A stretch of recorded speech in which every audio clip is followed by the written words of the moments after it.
Això no és quereguilla, això és manteca. Família, bon dia. Què anem a fer avui? Arròs al forn. Hola. Hola.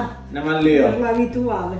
Els ingredients de l'arròs al forn, que jo de normal pose, que seria pues, ossos de corbet, costelleta de cerdo, blanqueig, botifarra i cansalamagreta. Després el arròs, cigró, carlotes, quereïlla, alls, tomaqueta i nap. Bueno, hem posat la costella a bullir, la he tingut 15 minuts i he añadit la verdureta. I ho he deixat 10 minutets més. Pues ara tenim que ficar-nos a sofregir.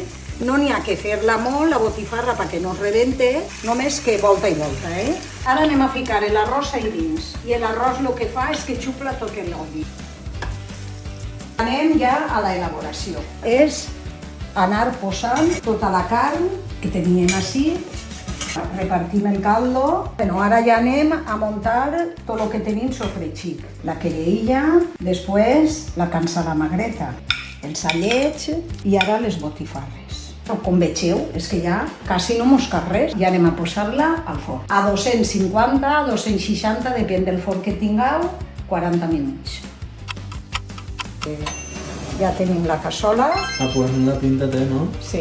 Ara és provar-lo. Segurament d'este arròs n'hi haurà un munt de receptes. Nosaltres anem a provar però si vosaltres sabeu receptes d'arròs al forn diferents, digueu-nos què vos ha paregut esta i conteu-nos la vostra en comentaris. La com se mos ha quedat.